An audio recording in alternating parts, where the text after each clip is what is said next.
E estamos de volta, mas agora eu quero que você preste atenção.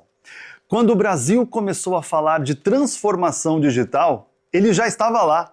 Walter Longo é um dos maiores nomes do país quando o assunto é inovação, mídia e estratégia de negócios.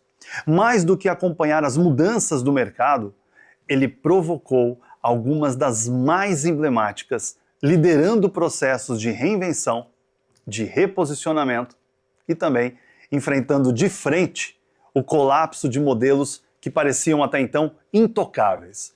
Ele foi presidente do Grupo Abril em um dos momentos mais desafiadores da história da comunicação no Brasil.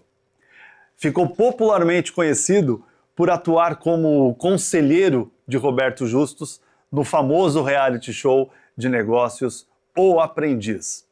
É também conselheiro de grandes empresas e hoje é uma das vozes mais lúcidas sobre como que os líderes precisam pensar, inovar e agir no mundo que não para de mudar.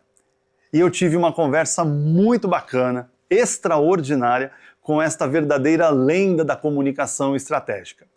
Roda VT. Walter, você liderou o Grupo Abril num dos períodos mais delicados da história da mídia tradicional. Certo.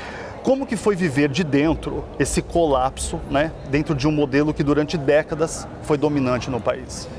Olha, primeiro, o Grupo Abril continua aí, continua vigoroso, não é? E sob nova liderança. Então, o que você está se referindo e que é verdade é que a mídia impressa foi reduzindo sua relevância, sua importância no decorrer dos anos.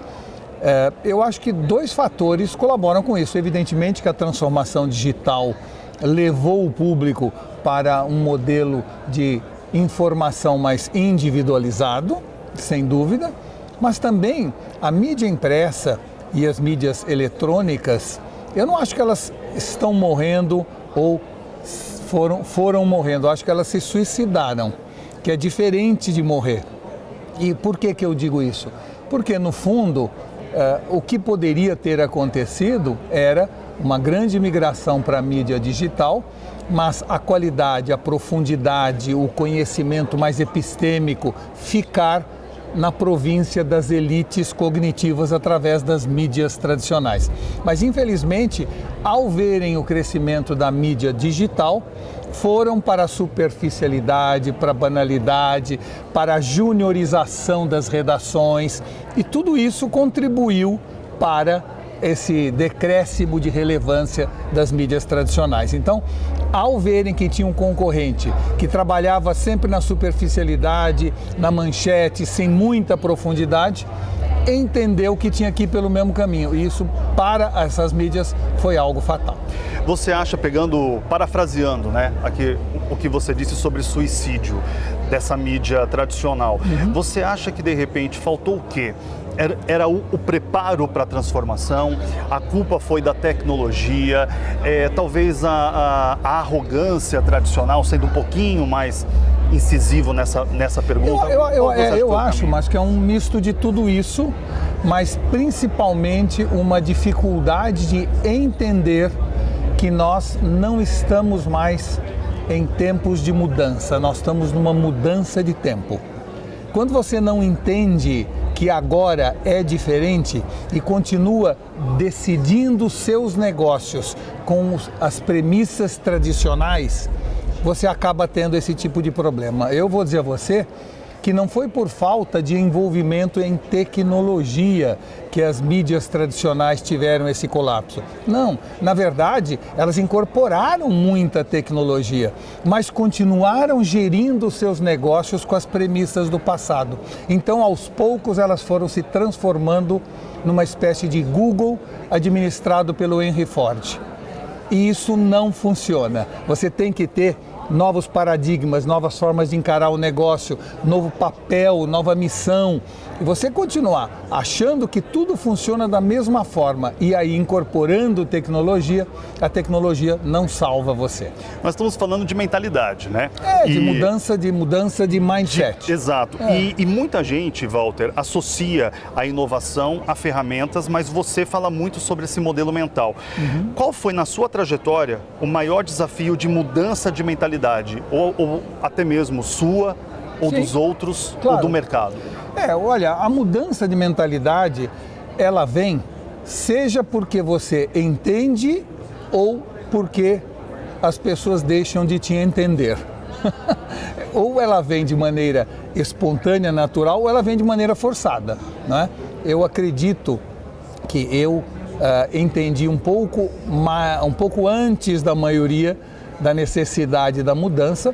No Grupo Abril fizemos grandes inovações naquele período, mas de certa maneira o Grupo Abril não era apenas o Grupo Abril, ele era um grupo de empresas de mídia impressa, de jornalistas que atuam no setor, e a mudança dessa mentalidade foi lenta demais para a velocidade em que tudo estava. O Jack Welch tem uma frase que diz o seguinte: quando a velocidade de mudança interna da sua empresa é menor do que a mudança lá fora, Houston, we have a problem.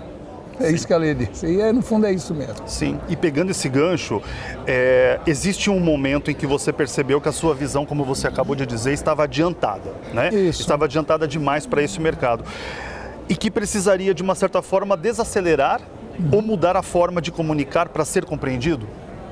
Não, eu diria que, no fundo, não é que eu não era compreendido, nem que eu estava muito acelerado. Eu diria o seguinte: você ser um inovador de verdade não é ter os pés no presente e os olhos no futuro.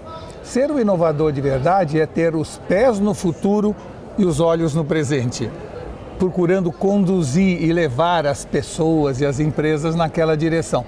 Eu sempre procurei ter esta capacidade de estar mais à frente para ajudar os outros na visão de para onde nós temos de ir. Fiz isso durante muitos anos dentro do Grupo Abril, e aí, terminado o meu contrato, saí e me dediquei cada vez mais ao mundo digital, ao mundo da inteligência artificial, ao mundo dos algoritmos, ao mundo da individualização das relações. E talvez o que faltou à mídia entender é que as pessoas, a sociedade, está cada vez mais mimada e individualizada. E isso é um fenômeno social, não tem nada a ver com tecnologia, entendeu? Vou dar um exemplo a você. Eu antigamente assistia o filme que a emissora de TV decidia no horário que ela quisesse. Hoje eu assisto o filme que eu quiser, a hora que me der vontade. Antigamente eu tomava, todo mundo numa reunião tomava o café do Bulli. Agora, com Nespresso ou com Três Corações, a gente toma cada um o seu café. Restreto, ligeiro, pingado, carioca, cappuccino. Então vê como foi individualizando tudo. Antigamente, banco de carro tinham 3 posições: perna curta, perna média e perna longa. Sim. Agora, ajuste total de altura, em temperatura. Então, as pessoas foram mimadas e entenderam que não são mais elas que se adaptam ao mundo. É o mundo que se adapta a elas. Que eu não espero o sábado para saber as notícias. Eu quero saber a notícia aqui e agora. A gratificação instantânea mudou todas as premissas da sociedade. Então, essa capacidade de entender que o que está acontecendo não é uma revolução tecnológica, é uma revolução humana propiciada pela tecnologia. E criar produtos e desenvolver processos que vão ao encontro e não de encontro a esta mudança da sociedade é o que fez muitas empresas ficarem pelo caminho. Walter, para encerrar, eu costumo fazer uma pergunta para os nossos convidados, mas neste caso você é um pioneiro, eu não sei qual seria a sua resposta. Certo. Porque eu costumo brincar.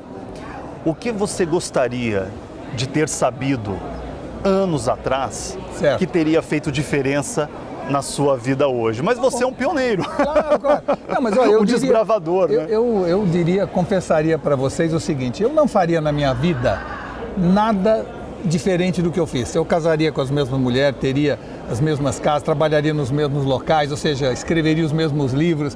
falaria o que eu falo. Eu acho que eu não tenho nada para trás, olhando para trás, que eu faria diferente. Eu só teria feito uma coisa diferente: prestado mais atenção. O mundo tem que entender que entre o bico da cegonha e o bico do corvo passa muito rápido.